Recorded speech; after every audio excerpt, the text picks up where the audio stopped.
This one would be for you, Pastor Doug. Is what would you say to a Christian who would be going, well, well, I thought we're under grace and not under law, and how do we?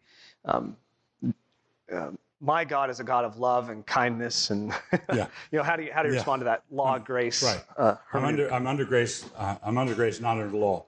Here's the problem. That's a quotation from Romans 6:14, and in Romans 6:14 it says, "For sin shall not be your master, for you are not under law, but under grace."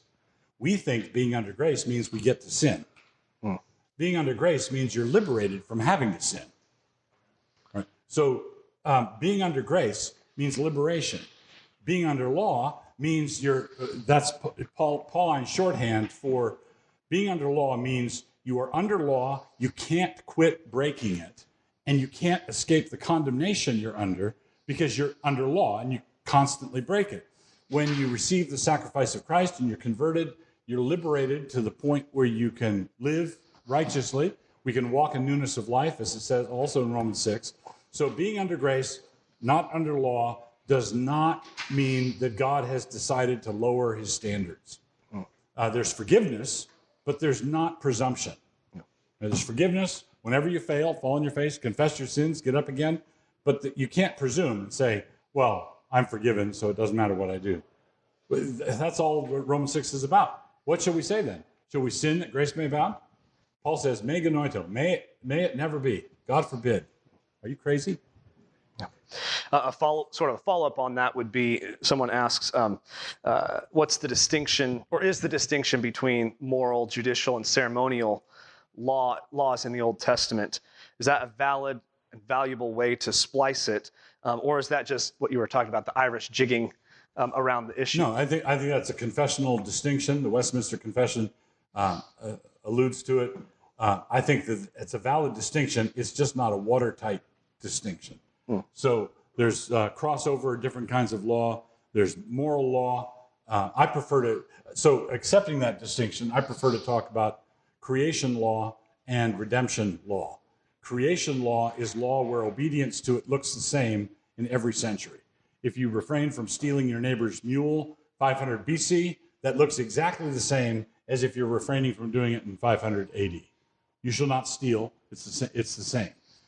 We keep the Passover today by Paul says, let us keep the feast, getting rid of the yeast of malice and wickedness. So our observance of the Passover looks different. That's redemption law. Our Sabbath keeping looks different. It's redemption law. If our obedience looks the same, like thou shalt not commit adultery, it's creation law. But I think I think that maps nicely onto moral, ceremonial, and judicial. Judicial law, the Westminster Confession says, passed away with the ending of that state, that civil government of Israel, except as the general equity thereof may require. So the general equity of the judicial law is actually moral law. So you build a parapet around the roof of your house. We don't have to do that anymore because that building code expired with the state of Israel. But the general equity, that you're responsible for the well-being of people who are at your house, if they fall off your second-story deck because you don't have a handrail, then you're responsible for it. That's the general equity. Thank you. Ben, a question for you would be, a handful of guys actually texted in and asked, okay, has that ship sailed for me as far as a classical Christian education? Maybe they're 10 years beyond. 72. Yeah, that's right. So what would you say to a guy that's maybe, hey, I'm in my mid-30s and I really missed that and I would love what you're talking about, but what should I do? Where should I start? Yeah, I think that question is pretty common. I think I ended up talking with somebody right after with the exact same question as well. And I think, so first of all, the great secret that everybody that's in this movement is trying to hide is the fact that none of us had that education. We're all making it up. But the glory of it is that we're not really making up because we're recovering something that went before. But I know, I graduated from public high school. I went to the University of Idaho and studied chemistry. So we're all coming to this as people who are doing this as remedial education for ourselves. The glory of the gospel is God always meets you where you are and not where you should have been, right? The footstep that he wants you to take is always right in front of you. And the thing that I really enjoy, and this is what we were talking about in the break earlier, the thing that I really enjoy is the fact that I'm coming to this thing as a foreigner. Like, I wasn't raised in this, but we're building this institution and we're passing on this education, but it's an education we never received. And so it's an education that we always speak with an accent. Like I will always speak with an accent in this world because I wasn't born here.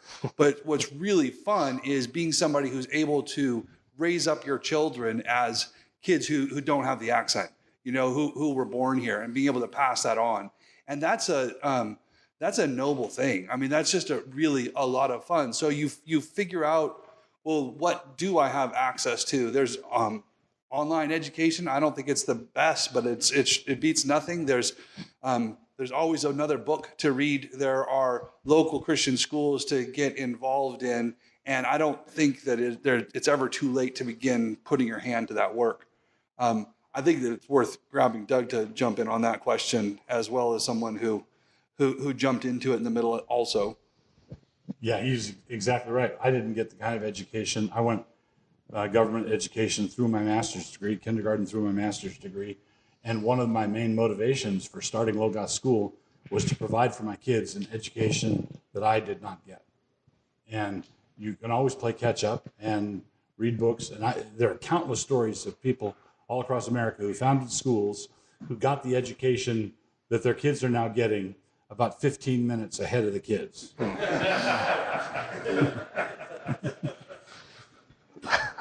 Just don't tell them, and you're fine. Yeah, you can tell them later in life. Yeah, later, right. Yeah, that's good. Another question for you is, you talk about the blessing and the benefits, even financially, that come along with learning to think this way, being educated this way. How would you differentiate that from sort of the name it and claim it prosperity gospel of, if you put the coin in, God's going to rain down blessings upon you? How do you distinguish that? Well, name it and claim it is you seek God as a means to get those things. What Jesus tells us is seek him and he'll take care of the rest. And there's no promises on what that's going to be. For some of you, it will mean being sawn in two, stoned, whatever. And for some of you, it'll mean great financial prosperity. But for everyone who seeks God, you get the glory of seeking his face, eternal life with him, and who knows what benefits he gives you along the way. But what we find is that when we trust God, he turns out to just not be stingy. And I've seen that, and I've seen it in places where life was hard but beautiful, and then places where God just gave tremendous material blessing. But that's for him to decide how it goes, and you don't seek that. You seek him.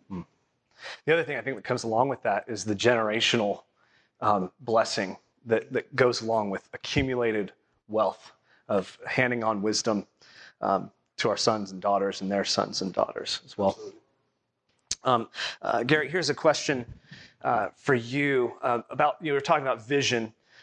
What do you do with the competing visions, say the 1619 Project, if you're familiar with that America's founding was really on the backs of slaves, or the America's founding was built on genocide. How do you splice that between the competing visions and the founders' vision for what the United States ought to be? I think the first thing we need to recognize, I think Doug brought it up in his first talk, that we had a constitution because we didn't trust Americans. I mean, we're all sinners, and they sinned.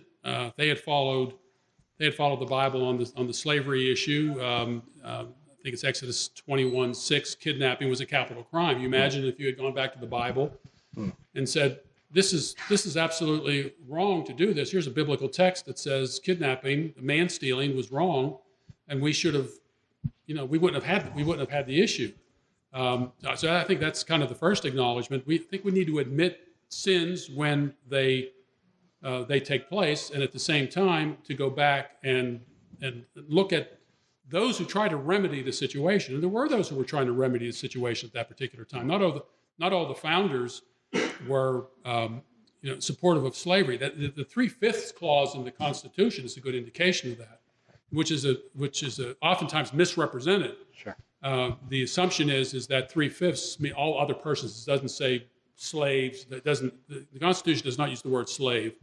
The Constitution doesn't even use the word education, and the Constitution doesn't even use the word men. So that 3/5 clause has nothing to do with the amount of personhood a black person had, but it was a compromise in order to dilute the voting strength of southern states. And so the southern states wanted to count all the slaves as full persons so they could gain more representation in Congress. And then northern states didn't want to count them at all, which would have diluted the voting strength. So they came up with the 3/5 clause. So there's there has been the remedy with the sins that we've had in the past. There are those who have tried to remedy it, and unfortunately, there are a lot of Christians who were on the wrong side of a lot of these issues. And look, we need to admit our sins. It's amazing. You read the Bible, and almost no one comes across in a very good light. I mean, maybe Joseph and Daniel. They're very, very few. And the Bible isn't afraid of admitting the problem with all of us and the need for redemption. Yeah. A follow-up question for you would be somebody asking about your emphasis on having a vision for greatness and for have a vision and go for it. So they ask, I know it is good to be great, but is it good to desire greatness? When does a healthy desire to accomplish great things run into the wall of vainglory? There's actually a really good book called Good to Great, by the way, which is a really good book. I read it once and made a very crucial business decision, and worked out great, by the way. That's always a problem. I think you do things for your own glory. You're in it for the money. You're in it for the prestige. I want friends. It was interesting as I was growing up and did the athletic thing. Obviously, I didn't pick a sport where I wanted vainglory because no one was watching me throw the shot put. I did it for myself as an accomplishment factor. So I don't see anything wrong with that. We should always desire to do great things, but I think we need to also kind of assess why we're doing things. Sometimes we let our desires to do certain things affect other things. In fact, I was reading on the way over here something about Billy Graham and his family when he went out on the road as a pastor and as an evangelist. He'd be gone for a month at a time, and the claim was he was doing the Lord's work, and leaves his wife Ruth at home with these children, and she was having to set the standards for all the children. And then Billy comes back, and then he went, "Oh, just let him stay up late. I just want to watch this movie with me." On and on and on, and all the things that she did, she had to basically refix things once he left again. But the claim was he was doing God's work. And I always say that we all have circles of responsibility, which I think should keep us in check. You are responsible for yourself in terms of self-government. You get married, now you have another responsibility. And you have children, you have another series of responsibility. And you have to balance all of those things. And I made it when I did a lot of traveling when my children were young, but I tried never to miss any event that my children were involved in. I remember going to the airport one time, and my youngest son had a baseball game. And I went to that baseball game I was just there for a little bit, and then went on my flight. And I was always home, tried to always be home on the weekend, hardly ever missed, 2 days in a row. I think you just need to just keep yourself centered on the principles laid out in God's Word, and then stay within the confines of that. Those circles of responsibility that God has called us all to. Another great book on ambition is a Christian book called Rescuing Ambition by Dave Harvey. It's magnificent. A lot of Christians think that ambition is necessarily vainglorious, and it's not. So Rescuing Ambition by Dave Harvey. Really important book. This is maybe a free-for-all question, but how do we recover? How do we get back to the theocracy that you were outlining? What are some of the practical steps that ought to be taken in that? Does it start local? What are some of the stepping stones? Starts at home. Yeah. It starts in family. Loving your family, loving your wife, laying down your life for her, for your kids, modeling Christ in the home, seeking out like-minded people locally. Think cosmically, act locally. Yeah. There's really a good book on this called God and Government. You know the author? The author, his name escapes me at the moment, but it was designed to help Christians think through that process of the definition of government. Government isn't synonymous with politics. Self-government under God, God's the governor of all things, and then there's those three institutional, jurisdictionally separate: family, church, and civil. Putting those in perspective, and I've found in talking to people about that, the light goes on. They begin, to see that. So if you're really interested in that topic, God and Government's a pretty fat book. I've just recently written a smaller version of it that should be out in around 2 months. So if you're interested, and there's a video series that goes along with it, you can go to AmericanVision.org, and that should be available in about 2 months. What's the name of the new one? Renewing Christian Civilization, God's Government or Chaos. So be on the lookout for that. Yeah. Okay. Maybe a sort of a tag on that would be, what are your thoughts on public universities, and is there any hope in, or what could be done there in regards to establishing theocratic principles? Yeah. Well, so as I said before, you take the step that's in front of you, and for many people that might mean that they're at a public university. That's the option they've got, and I think I want to be careful about not there's a danger of binding people's consciences, where it's basically, if you're not at New St. Andrews, you're in sin. And but you're close. Yeah, right. It's a gray area. Let's be realistic. I know that that's not the option that's in front of everybody. So you make what you can with what you've got. That said, yeah, I think the public universities are in a really bad death spiral. I think it's I think the state of higher ed is really being unmasked by this moment. That's a good one. See, you did have a good joke in there. But if you think about it, hate crime. That's right. The reason why we were able to go online the way all of education did like that, online is really hollow and shallow when you're imparting a real, true, vibrant education. It was for us a deep frustration to try to put our classes to online. But you'll see that a lot of people are able to replicate what they're doing in the classroom faithfully online. That's not because the online platform is so great. It's just that what's going on in the classrooms is so empty. And I think that got revealed to a lot of people over the last 4 or 5 months. So this crisis has really been something. And then it's shaking people financially. And I think we're going to see a number of schools go under as a result of it, because I do think that the financial model behind universities, there are a number of different questions that if you ask and find the actual answer, it would shake all of your confidence and faith in a lot of these schools. Like if you want to find out what is being spent per student by the combined state, federal, and tuition, and then find out how much of that money is actually going to the classroom, it's terrifying how small of a fraction the actual faculty are in the total university budget. So much of it is being occupied by the virtue signaling offices and the completely brain dead amenities that they're offering. And those things are what dominate the tuition dollar. So then there's just a number of other questions like that. And I think that that's starting to get shaken, and people are starting to realize there's something different that we can do. And I think that we will see education really significantly changed by this. And one of the questions is, do you really need a college degree? Which is funny for me. I'm telling you, you need a college education.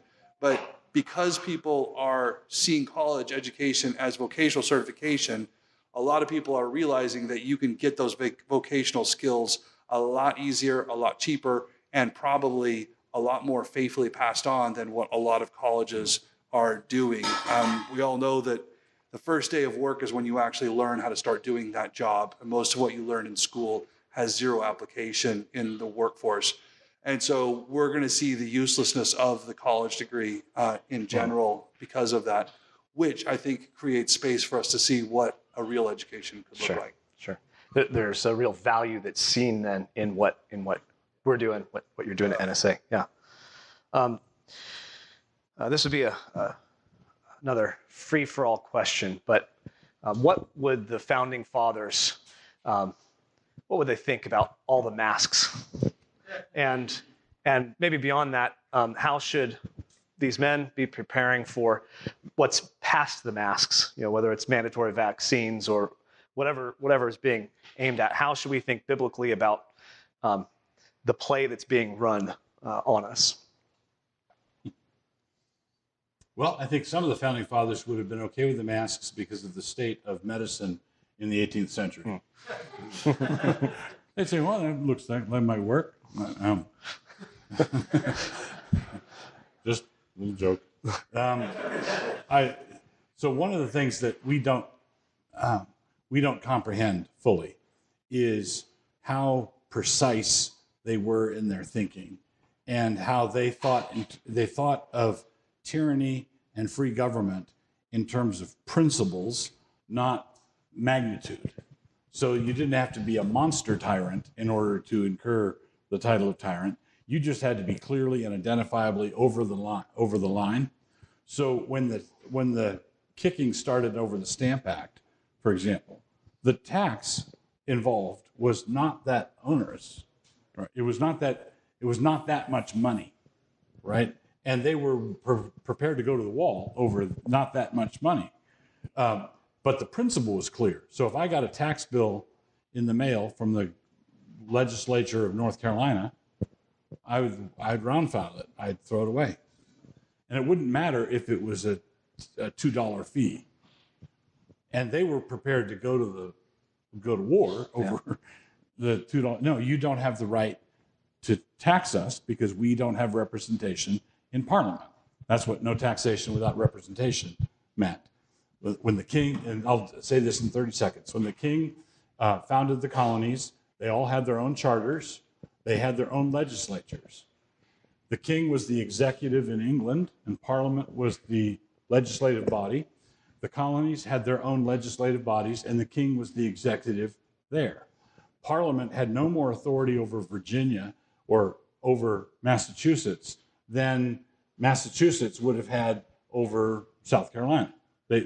They were in different spheres altogether.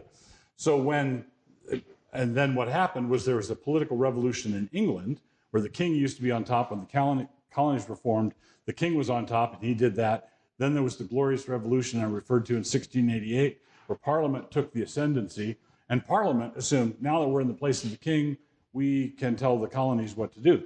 Well, and the colonies said, let us think about it. No. That's... The principal point is the principal point, and that is, if we give into this small thing, we capitulate on the small thing, then what's next? If it's a requirement to do this, then what will the next requirement be? And so get it early. It's more difficult to try to change something once it's gone down the road 2 or 3 miles than to get it right before it goes off the starting line. One of these, my father-in-law used to tell his kids, one of the bits of wisdom he passed on to them. He said, the second crime scene is always worse than the first. And he was telling kids, if someone tries to grab you and pull you into a car, pitch a fit there, because the first crime scene is not going to be as bad as the second crime scene. If you just go along and I'll resist later, it's going to be worse later. So it's really important. I think we would learn from the founders that they would say, do they have the authority to do this? No, they don't. Then kick. Don't. do your duty as a citizen. Last question would be any resources that you'd recommend for what was the founders' Christianity, their biblical worldview. God and government is one that's been recommended highly already, but Yes. any others that would be helpful for pursuing this further? A gent named Emmy Bradford did the name of the book. It was biographies of the founders. Emmy. It's a blue hardback. I can tell you that. Yeah, that's helpful. I know exactly where it is on my shelf. But I can only see the spine and I can't read it well enough. So just go over to Gary's house and he'll show you where it is. But go through the books by M.E. Bradford on Amazon, and the title will tell you it's America's Christian Founders or something like that. It'll be clear from the title. Also, there's a recent book by a gent named Hall, Did America Have a Christian Founding?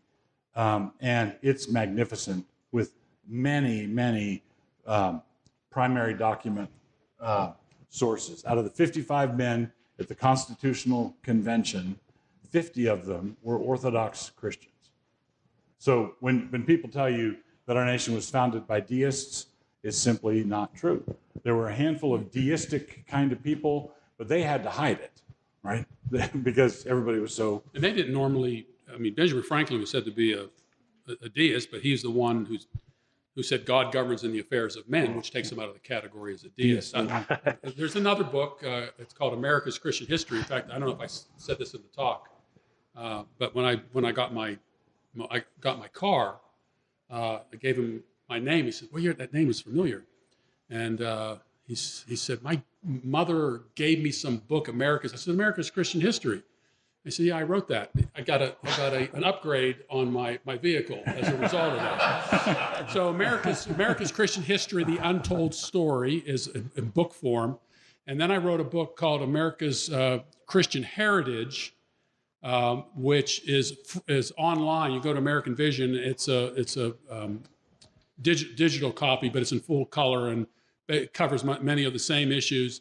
And you'll find in that particular book, America's Christian Heritage, a section in there on the Treaty of Tripoli, which always comes up in a discussion, and this will kind of arm you with a way to answer the objection of the 1797 Treaty of Tripoli.